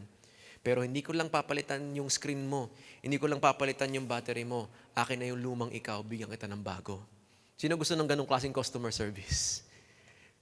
Sino dito maging masaya kapag pumunta ka sa mall, sabi mo, ito po yung luma kong cellphone. Sabi niya, okay, sige, papalitan namin bago. Wow, di ba? Para sana all. May bayad? Wala po, libre lang. Hindi ko alam to ngayon mo lang kasi alam eh. Parang sa buhay natin. Hindi mo alam, may libre palang customer service ang Lord sa atin na babaguhin yung buhay mo. Nagtsatsaga tayo na, kakayanin ko to. Sige, kahit nagkakasira-sira na yung buhay ko, sira na yung screen ko, yung battery ko, drain na. Hindi ko na ma-picture out yung vision ng Lord sa akin. Hindi na ako makakonect sa Kanya kasi yung signal ko, dead spot na. Walang 0G yung signal ko. Wala akong data na lumalabas. Walang inspiration mula sa Panginoon. Kaya kung ano lang dinadownload ko sa sarili ko, minsan na-scam pa ako, virus yung lumabas sa akin. Ano lang app yung mga nasa loob ko. So, laggers na yung buhay ko kasi nga kung ano na ng trash yung nasa akin. Pero sabi ng Panginoon, akin na yung lumang ikaw, palitan natin ng bago. Sino gustong gawin ng Panginoon niya sa buhay niya yun? Di ba? Hindi mo na kailangan maghintay ng New Year para mabago ka. Kasi pag New Year, madami nagpapalit ng kalendaryo pero hindi buhay. Pero ang sabi ng Panginoon sa iyo, right now, sabi mo sa katabi mo, right now. Sabi mo sa katabi mo, ngayon din. Today, kaya ng Lord, baguhin ang buhay natin. He will renew you. Sabi dito, if anyone is in, sabay-sabay natin bigkasin yung with conviction, yung talagang kiniklaim mo sarili mo. The new creation has come, the old has gone. Ang sarap nun, di ba? Kaya gustong-gusto natin yung idea ng New Year kasi kung ano man yung pagkakamali ko nitong 2023, and with that, the season of 2023 is over. Tapos feeling mo, naiwan mo na, magulat ka kahit January 1 na, andun pa rin yung problema mo. Hindi ko naman sinasabi na pag tumanggap ka sa Panginoon, lahat ng utang bayad. Pero ngayon may bago ka ng perspective. Hayaan ng Lord, yung pain mo may purpose. Yung storms mo, blessing in disguise. Pero pag wala tayo sa Panginoon, yung storm mo, hindi ka mag-learn. Laging paurong. Pero sa atin, pa-advance na. Again, sino dito ang gustong i-renew siya ng Panginoon ngayon? Kaya nga ang goal ng Lord, hindi ka lang basta i-repair. No. Mas maganda ang palak ng Panginoon sa'yo. Yung lumang ikaw, lahat ng past mo, kahit yung anumang mga pagkakamali mo noon na hindi mo pa sinasabi sa pamilya mo kasi pag nalaman nila, panigurado, i-deny ka nila. Pero ako, alam ko yan, alam. Pero tatanggapin pa rin kita. Sobrang mahal kita, tatanggapin kita, pero sobrang mahal kita na hindi kita hayaang the same. Babaguhin kita. Because I want you to enjoy life. Na makikita ng tao sa iyo yung glory ko. At pag nakita nila yung glory ko, my light will shine through your life. At dahil doon, marami pang lalapit sa akin. Marami pang magpapa-renew sa akin. Sino dito naniniwala, marami pa sa society natin kailangan ng customer service ng Panginoon. At pag hindi nila nakita meron palang renew contract si Lord. If anyone is in Christ, the new creation has come. The old has gone. Ano daw sabi? Ano yung panghuli? The new is here. Sabi mo sa katabi mo, babaguhin tayo ni Lord. Kaya nga, ginawa doon sa prodigal son last week, di ba, pagbalik niya, ni-renew. Kaya nga, yung baptism, hindi siya religious na bagay. When we do baptism and next year, nagplano tayo na magkaroon ng water baptism, ang symbolism ng water baptism, hindi lamang para magpalit ng reliyon. That's not the point. Ang water baptism is pagpapahayag mo ng public kung ano yung ginawa mo ng private. Ano yung ginawa mo ng private, tinanggap mo si Jesus in private. At pagpapahayag mo to ng public na ikay nilibing kasama ni Kristo, the old has gone. Pagbangon mo, the new has come. Pero hindi mo naman kailangan ng water baptism para maligtas. Ito lamang ay ginawa ng Lord para sa atin to have a symbolism of public declaration ng Lord, sa'yo na ako completely. Sino excited? 2024, magkakaroon tayo ng water baptism. Amen? Kaya nga, hindi ito pagpapalit ng relihiyon. It is pagpapahayag mo parang ganito Di ba? Yung mag-asawa, nagsabi sila ng I love you sila. I love you too. Sabi, kasal tayo? Yes, kasal tayo. So, nung sinabi ni Marlouie yun, kay Chini, you are the one. Only one, no one, and only one. Hindi ko kaya yung mga tagline ni strength ni Marlouie. So, sinabi nyo, in private nila pinag-usapan yun. Pero may kasal. Public declaration. Kaya nga, kailangan may public declaration din tayo ng ating faith sa Panginoon. So, ano yung number 1 na miracle? The gospel redeems us. Dati nakadisplay ka lang doon, naghihintay kung sino, papost-post ka sa Facebook, sino ba ang tatanggap sa akin? Sa pagka-post mo na naman, naghihintay ka lang ng December 25 para magpalit ng profile. Minsan, January 1 ka magpapalit para New Year, New Me. Tapos, yung mga comment na naman ng mga kaibigan mo, happy birthday, kahit di mo birthday. Mga kapatid mo, sad react, haha, yung ba, angry. Kaya nga, nanlilimos tayo ng pag-ibig na alam mo kung tama lang yung gripong bubuksan mo, apaw na apaw ka sa pag-ibig sa Panginoon. Pero pag ang gripo ng mundo yung binuksan mo, kapos na, kulang pa, madumi pa yung tubig na lalabas. Kaya nga, ang goal ng Lord, i-redeem tayo, i-renew tayo. And last is, ano yung number 1? Redeem. Number 2, renew. Number 3 is, restore. Pag nirenew ka ng Panginoon, i-restore ka sa rightful position mo bilang anak ng Diyos. Genesis 1 verse 28, sabay-sabay nating i-declare yung Genesis 1 verse 28. Kasi ito yung original design ng Lord sa tao. Ito yung, nung ginawa si Adan at si Eva, okay, ito ang bakit ko ginawa yung tao. Ito yung design ko sa tao. Sabay-sabay natin basahin. 1, 2, 3, go. God, be, fill the earth and subdue it. Rule over. And every living creature that moves. Pinagpala ng Diyos. Kaya nga, from curse to blessing. Noong nagkasala sila sa Panginoon, ang sabi ng Panginoon, curse, you are now cursed. Mahal kita, pero yung pagmamahal ko kasi, pag tama, tama, pag mali, mali. So, you are cursed. Pag sinabing cursed, lahat ng gawa mo, hindi yung sinusumpa kita, hindi. Lahat ng gawa mo ngayon, wala akong endorsement. So pag gumawa ka ngayon, pag nagtanim ka lalaki, kailangan mo magtanim, pero bubungkalin ng kamay mo yung tanim mo, pero kulang pa din. Ikaw babae, dahil you are cursed, yung womb mo cursed, kaya pag manganganak ka, may hirapan ka. Pero, meron pa rin grace ng Panginoon dahil sa womb na yun, ipapanganak din yung Messiah kung bakit merong Christmas ngayon. Kaya ang blessing ng Panginoon, it means endorsement ng Lord. Hindi ibig sabihin ng papakatamad tayo, kundi may endorsement ng Lord. Pag may endorsement ng Lord, nag-a-attract yan ng opportunity. Nag-a-attract yan ng blessing. Nag-a-attract din naman ng bagyo, pero blessing in disguise.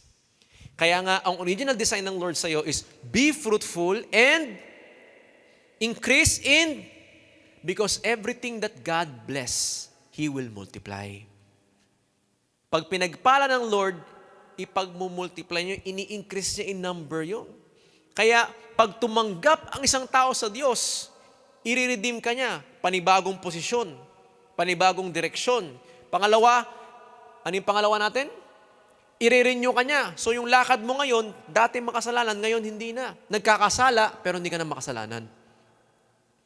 Iba yung makasalanan sa nagkakasala. Pag makasalanan, identity ko dati yun. Ako ngayon, nagkakasala, pero pinatawad ng Panginoon.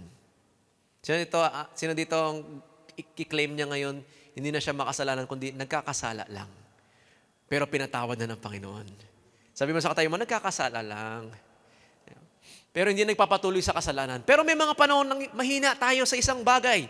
Mahina tayo sa isang temptation. Kaya nga sabi di ba, confess your sins to one another. Because I walk in the light and have fellowship with with believer, the blood of Jesus cleanses me now and continually from all sin. Pero original design ng Lord para sa atin, be fruitful. Declare mo sa katabi mo, be fruitful. Hindi, ginagamit niyan usually sa mag-asawa. Humayo kayo at magpakadami ng anak. Hindi lang yun doon, kundi pag nagtayo ka ng business, Lord, kailangan ko ng blessing mo dito. Then, God will make it fruitful. Hindi ibig sabihin na hindi kayo makakaranas ng slow days. Makakaranas pa rin kayo. Pero dahil ang blessing ng Lord nasa iyo, marunong ka ngayon magkaroon ng bagong mindset. Bibigyan ka niya ng wisdom. Bibigyan ka niya ng understanding. Bibigyan ka niya, hindi ibig sabihin na blessing ng Lord sa family niyo, wala nang misunderstanding. Pero dahil meron kayong wisdom ng Panginoon, pag may misunderstanding, marunong magpatawad, marunong umintindi, marunong mag-understand, marunong humingi ng direction sa Panginoon. Lord, ito po yung problema ng pamilya namin ngayon, pero sabay-sabay kayo mananalangin at hahanapin namin yung direction mo.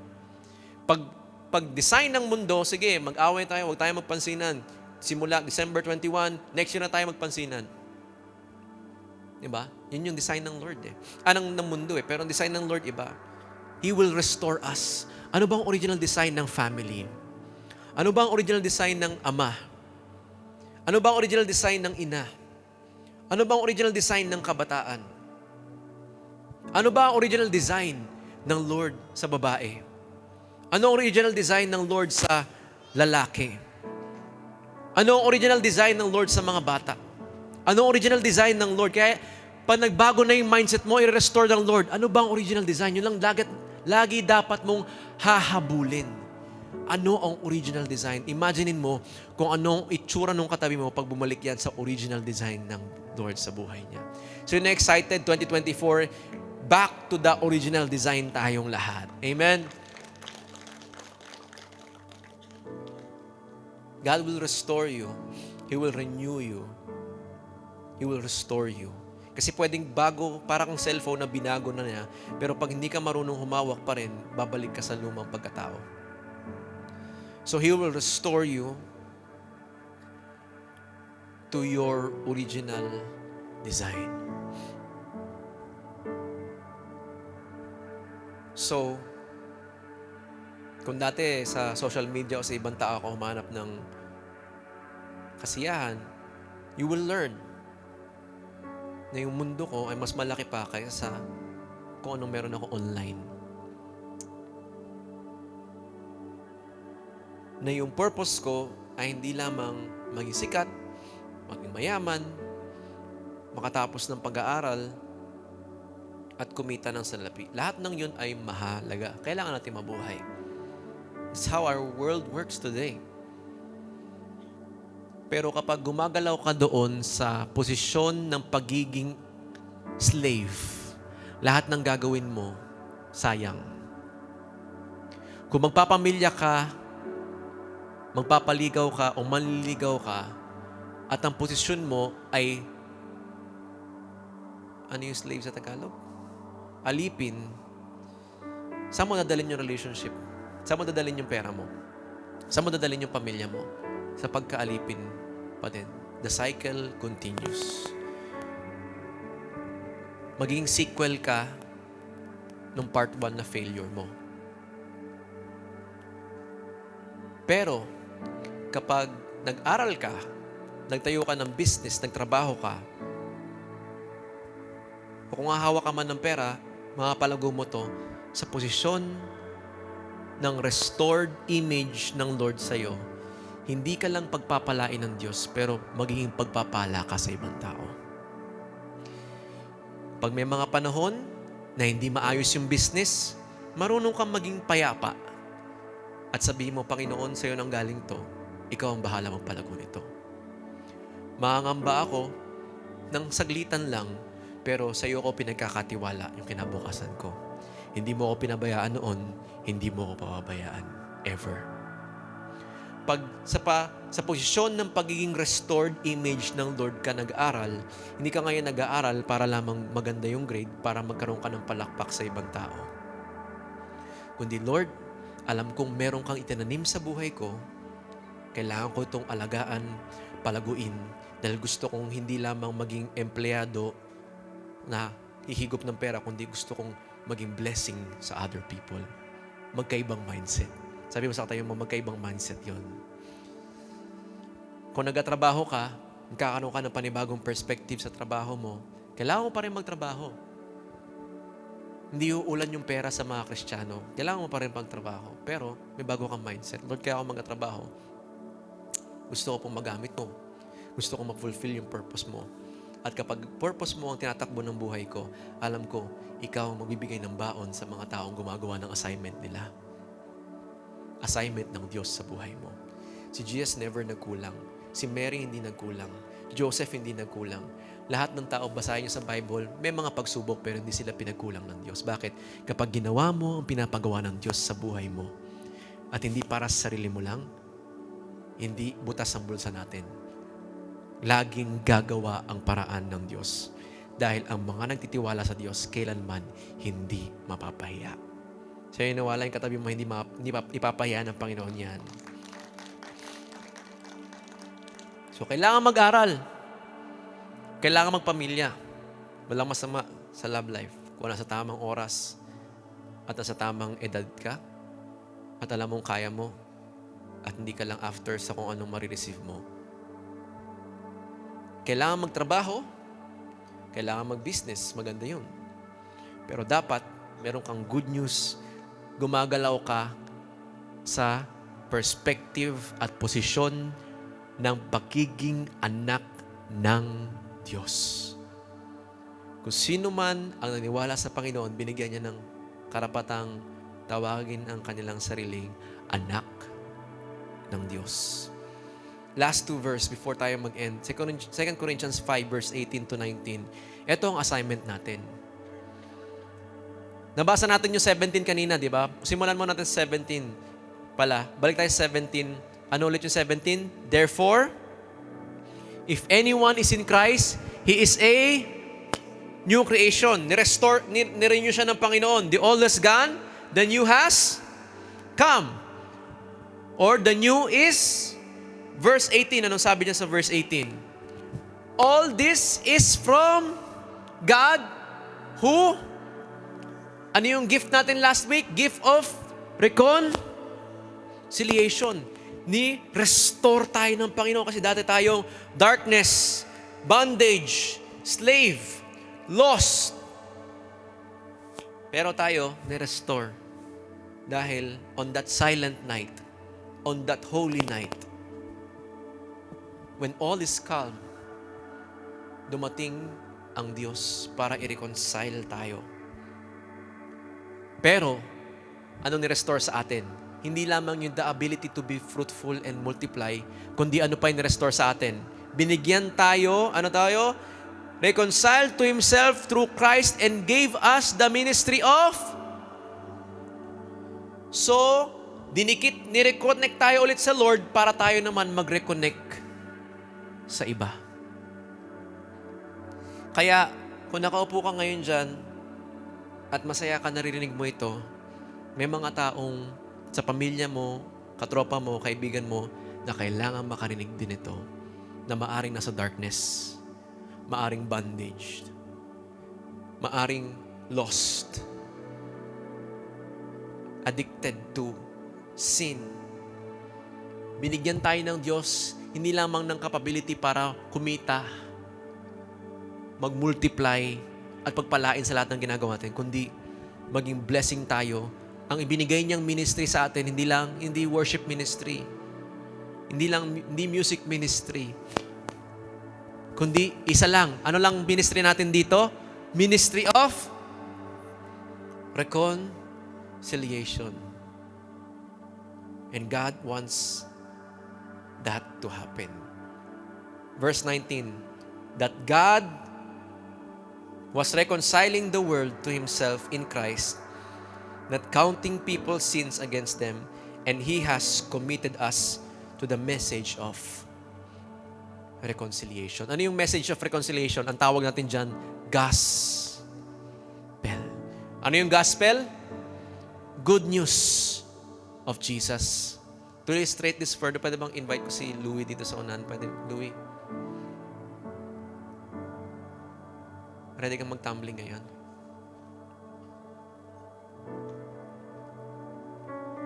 Invite ko na rin si Mark. Ngayon ka lang nakapunta sa unahan ulit. Palakpakan naman natin ang Lord sa 2 volunteers natin. Gerald, pa ko anong kutsilyo? Na-joke lang. Dito ka, Mark.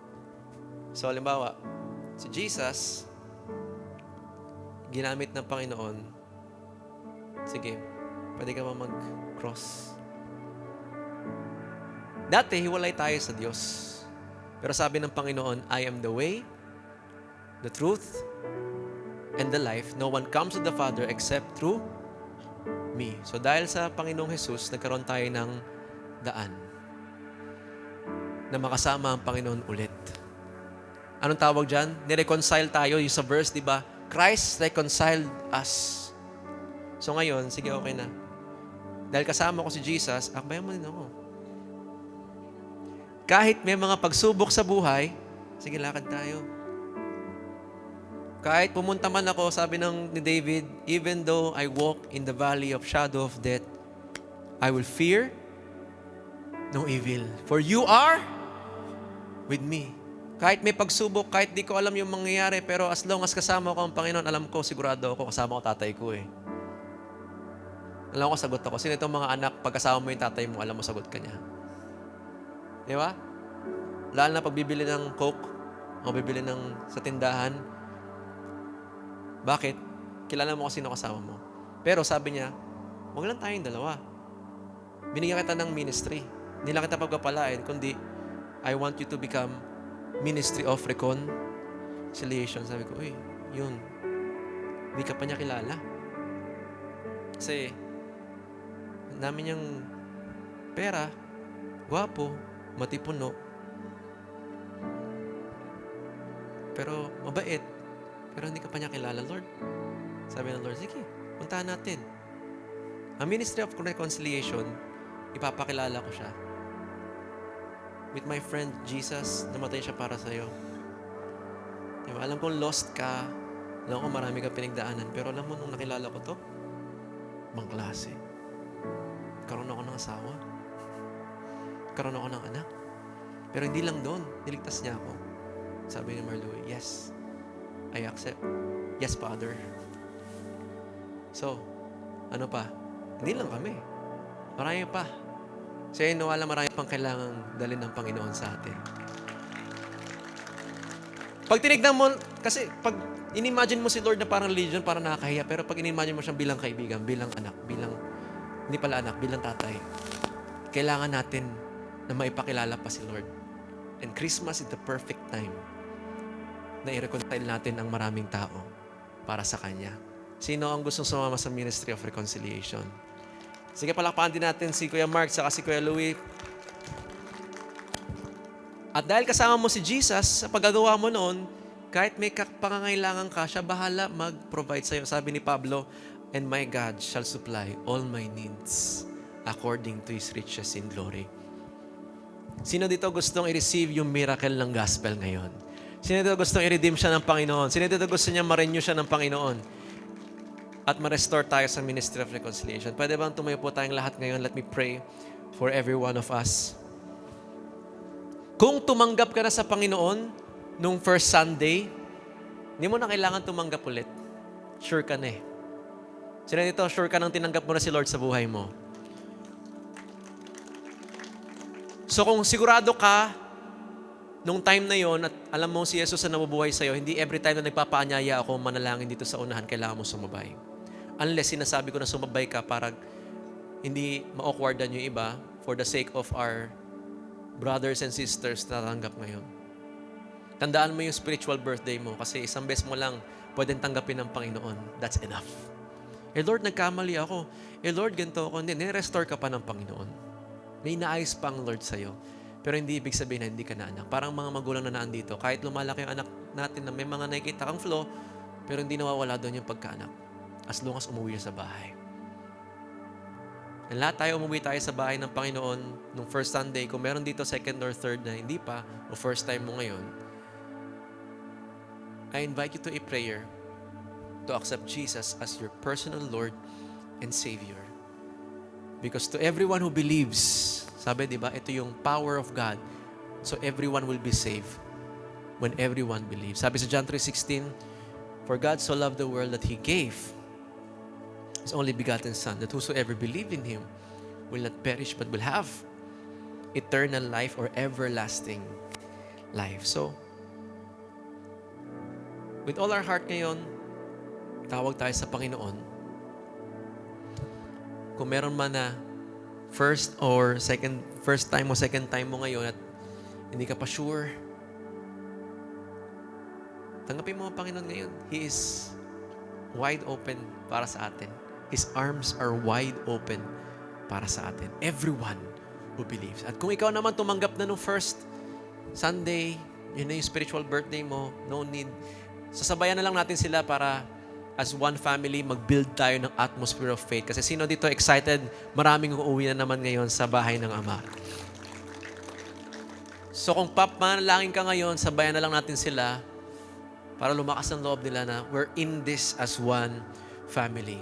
And practice na rin natin to kasi sa 23, sa Saturday, sino naniniwala, marami natanggap sa Panginoon. Maraming uuwi. Diba? Kaya ang ganda ng Christmas natin kasi after umuwi nung prodigal son, nag-celebrate sila, kinatay yung yung guya. So saka tayo mag-celebrate ng 24 kasama ng family natin kasi may mga umuwi. At alam mo ba sa Bible, isa lamang, sabi sa Bible, isa lang ang tumanggap at mag-repent. Nagpa-party sa langit. Kasi alam nila gaano ka tindi ang hirap ng impyerno. Kaya gano'n na lang mag-party yung mga anghel pag mayroong isang nag-repent. Kasi alam nila, buti pa sila alam kung gaano ka hirap ang impyerno. At alam nila, hindi naman dinesign ang impyerno para sa tao. Dinamay lang tayo ni Satanas. Kaya ang Diyos, gumawa ng paraan para sa atin. Kaya tayo naman tinatawag ng Diyos para tayo ang maging daluyan na magpapala sa iba. So again, before tayo mag-pray ngayon, December 23, that's Saturday, 3:30 p.m., let's invite our friends, let's invite our families na meron tayong be-breakthrough na maraming uuwi, maraming mag-celebrate, pati yung mga langit matutuwa. Mga palakpak yung langit kapag meron mga umuuwi na dating prodigal. Di ba? Kapag tayo yung pumupunta dito, nakangiti na sila. Oh good, expected na namin yan sa'yo. Pero pag yung prodigal umuwi, grabe yung mga anghel sa langit. Even si Lord natutuwa. Bakit? Alam niya, isa na naman ang nakaligtas sa bitag ni Satanas papuntang impyerno. And ngayon, naniniwala ko magkakaroon ng party ngayon kasi merong mga uuwi. Amen? Sabayan natin ang Panginoon. Sabayan natin ang panalangin ito para tanggapin ng Lord sa buhay natin. Ito hindi hiwaga. Sa mga tatanggap ngayon, hindi hiwaga, hindi miracle yung pag-declare, kundi sinabi lang sa Bible na if you believe in your heart that Jesus was raised from the dead and you declare with your mouth that Jesus is Lord, you will be saved. So, puso mo pa rin ang dapat tumanggap sa Panginoon ngayon. Igaguide lang kita sa panalangin, pero hanggat maaari, puso mo, maniwala ka talaga, Lord. Totoo ka talaga? Oo. Sabihin mo lang sa Panginoon kung totoo ka, tatanggapin kita ngayon. At ipananas mo sa akin ngayon din. Sa mga susunod na araw ko, gusto kong makilala pa kita. Kung totoo ka. Pwede mo i-dare ang Lord ng gano'n. Tutuwa, sabihin niya. Hindi siya ma-offend, sabihin niya, gladly, I'll do that, anak. Naghihintay lang siya ng taong willing magpapasok. Kasi nung sa Pasko, walang gusto magpapasok sa kanila eh. Pero ngayon, tayo ang magpapasok sa Panginoon. So let's close our eyes. Let's open our hearts sa Panginoon ngayon. And with all of your heart, believe when you say to God today, sabi mo, Panginoong Jesus, salamat sa pag-ibig mo sa buhay ko. Ako'y isang makasalanan, pero minahal mo ako nung ako'y marumi pa, nung ako'y malayo pa sa'yo. Pinili mo mamatay sa krus. Ika'y pinako, ika'y nilibing, at muling nabuhay upang bayaran ang aking mga kasalanan. Panginoong Jesus, tinatanggap kita sa aking puso, sa aking buhay, bilang Diyos, Panginoon, tagapagligtas, at aking kaibigan. Salamat po sa pag-ibig mo sa buhay ko. Ako na lang ang manalangin para sa inyo. Habang nakapikit ka ngayon, ito ay para sa lahat na. If you want to surrender yourself continually sa Panginoon, Lord, kailangan ko pang may ma-redeem pa sa akin, may ma-renew sa akin, ma-restore sa akin, mga mindset ko na kailangang ayusin pa. Habang nakapikit ka, huwag mo isipin yung isipin ng katabi mo, you have a decision to make, personal decision. So, huwag ka na magpa-dali pa, lagi kang nakadepende sa decision mo sa iba, no? When it comes to God, personal ang decision. So, huwag kang mahiya. This is a safe place. You can be who God wants you to be. Habang nakapikit ka, I just want you to raise your hands sa Panginoon as a sign of surrender at bilang senyas na, Lord, I want to receive from you today. It can also be a sign na para kang anak na nagpapabuhat sa kanyang ama na, Lord, tagal ko nang nilalabanan to. Ang tagal ko nang ako lang, nakabandage ako. Ang tagal ko nasa dilim, pero ngayon, salamat. Bubuhatin mo ako. tutulungan mo po ako. Just raise your hands to God today and I want to pray for you. Lord, salamat po sa pag-ibig mo sa bawat isa. I pray that in the coming days, mararanasan namin, Lord, yung restoration power mo sa bawat isa. Renew pa po kami at i-redeem niyo pa po kami. Salamat, by the blood of Jesus, we are redeemed from the powers of the enemy. Thank you for your blood that has forgiven us from all our sin. Salamat sa dugo mo, Panginoon, na dumaloy sa krus bilang kabayaran sa aming kasalanan. And as we walk in the light and have fellowship with other believers, the blood of Jesus cleanses me now and continually sa lahat ng aking kasalanan. Salamat sa dugo mo, Panginoon, na pinawalang sala ako. Salamat sa dugo mo na sinanctify ako. Ibig sabihin, sinet apart mo na ako, Panginoon. Binago mo na ako. Naka-reserve na ako ngayon para sa purpose mo. Dating nawawala, ngayon natagpuan. Once was lost, now I am found. Once was blind, now I can see. Once was dead, now we are alive. So I declare blessing, Panginoon, sa buhay ng bawat isa. We declare healing, Panginoon, kung merong may sakit sa kanilang buhay. We declare salvation, Panginoon, sa kanilang pamilya. We declare yung redemptive power mo of the blood. Renewal, Lord God, in their life today. At kung anumang bagyo ang kinakaharap nila, Panginoon, we believe na you are with them. So we are victorious and more than conqueror through Him who loves us. Salamat, Panginoon. Lagyan natin ating kamay sa ating puso. And I want you to thank God right now from your heart today. Ikaw at ang Diyos. As we declare once more this song, the Lord, salamat sa sukdulang biyaya mo sa amin. Pero have a moment with God. Sige, ikaw, manalangin ka personally. God wants to talk to you personally right now. So you gave, Lord, thank you po. Pasalamatan mo ang Lord ngayon. Thank you, Jesus, for this gift. Thank you, niredeem mo ako. Pahulog na ako sa bangin. Pahulog na ako. Anytime, pwede na ako mamatay at mapunta sa impyerno. Pero Lord, salamat. Niligtas mo ako ng mga panahong malapit na ako mamatay. Pero ngayon, narinig ko yung salita mo dahil ililigtas mo pala ako sa impyerno nung time na yun. Kung namatay ako nung time na yun, nasa impyerno na ako ngayon, wala na akong pag-asa. Pero ngayon, salamat.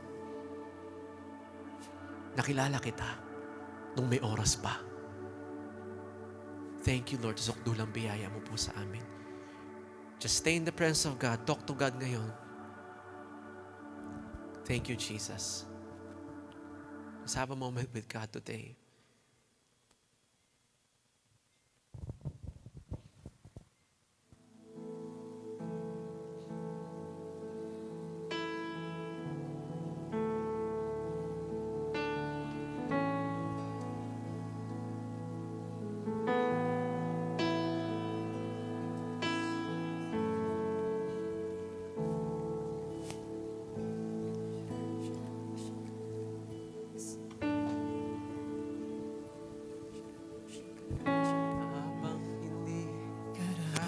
Dapat pagukulan ng habag at wagas mong pagsinta.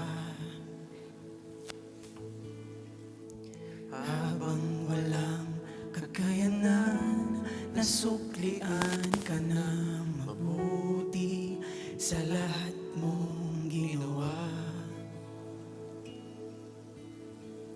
Habang hindi karapat-dapat pagukulan ng habag at wagas mong pagsinta. Habang walang kakayanan, nasuklian ka ng mabuti sa lahat mong ginawa. Niyakap mo ako sa aking karumihan. Inibig mo ako nang di kayang tumbasan. O Diyos ng katapangan,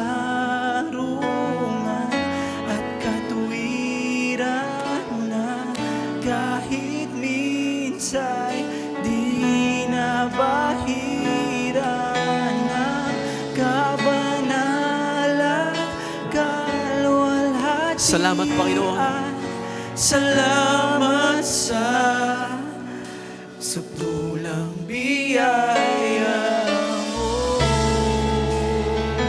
Thank you, Lord. Ang walang salang manunubos, ang umako ng parusa, nararapat sa akin. Dapat tayo maparusahan, Lord. Anong habag sa tulad ko, igawan ang iyong katwiran, at ako'y patawarin. Iyakap mo ako sa aking karamihan, inibig mo ako nang di kayang tumbasan. Sabihin mo sa Panginoon, iyakap mo ako sa aking karumihan, inibig mo ako nang di kayang tumbasan. O Diyos ng katarungan at katuwiran, na kahit minsan di nabahiran ang kabanalan. Come on, sabihin mo sa Panginoon, salamat, Panginoon. Salamat sa sukdulang biyaya mo, O Diyos ng pag-ibig na mas malawak pa kaysa aking mga pagkakasala. Higit pa sa buhay ko. Salamat, Panginoon. Salamat sa sukdulang biyaya mo.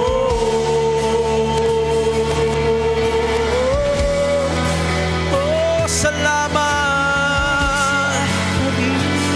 Sige, pasalamatan natin ang Panginoon sa biyaya niya sa buhay natin. Oh, salamat, Panginoon. Salamat sa biyaya mo. Oh, Diyos. O Diyos ng katarungan at katuwiran, na kahit minsan Hindi ka nabahiran. inabahiran ng kabanalan. Salamat sa sukdulang biyaya mo, Panginoon.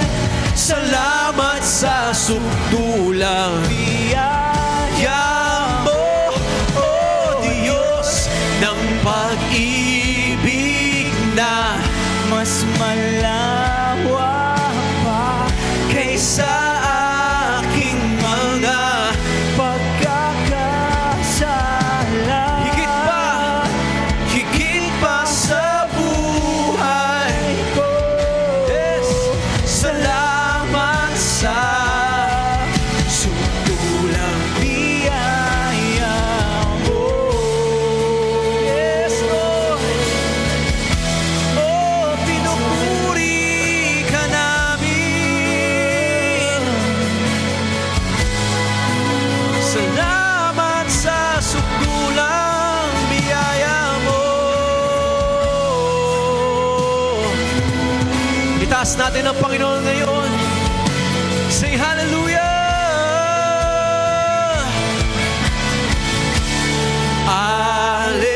Hallelujah, hallelujah, hallelujah. Oh, hallelujah, hallelujah, hallelujah. Salamat,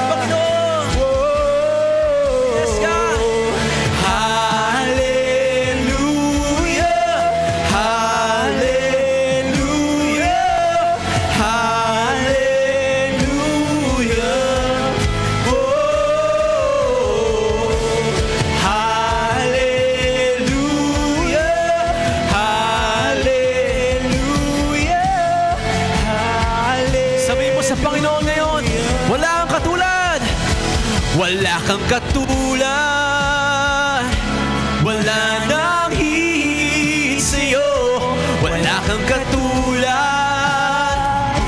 wala nang papantay. Ikaw ang Diyos, ikaw ang Diyos, noon pa man, maging ngayon at kailanman.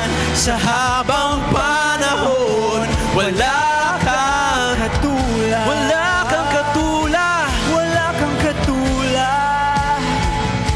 Wala nang higit sa'yo. Wala kang katulad. Wala nang Papantay sa'yo. ikaw ang Diyos, noon pa man, maging ngayon. Kailanman sa habang panahon, Wala kang katulad. oh, wala kang katulad. Wala nang hihigit sa'yo. Wala kang katulad. Wala nang Papantay sa'yo. ikaw ang Diyos, noon pa man, maging ngayon at Kailanman sa habang panahon, sa habang panahon, sa habang panahon, sa habang panahon, sa habang panahon, wala kang katulad. wala kang katulad. Sabi mo sa Panginoon ngayon, Wala na higit sa'yo. Wala kang katulad. Wala nang kapantay sa'yo.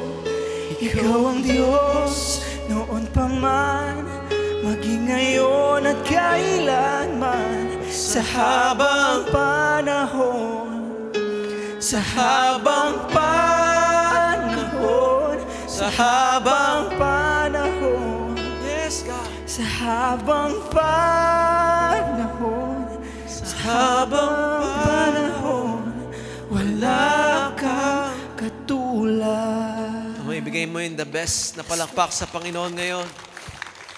Wala kang katulad. Sa iyo ang papuri, sa iyo ang pagsamba. In Jesus' name, everybody say, Amen and Amen. Sige po, in the best na palakpak sa Panginoon. Umanap ka ng tatlong tao, bigyan mo ng high five yan. Sabi mo sa katabi mo, the best is yet to come. God bless everyone. Let's meet sa mga cells natin ngayon. Talk about the goodness of God. See you next Saturday, 3:30 p.m.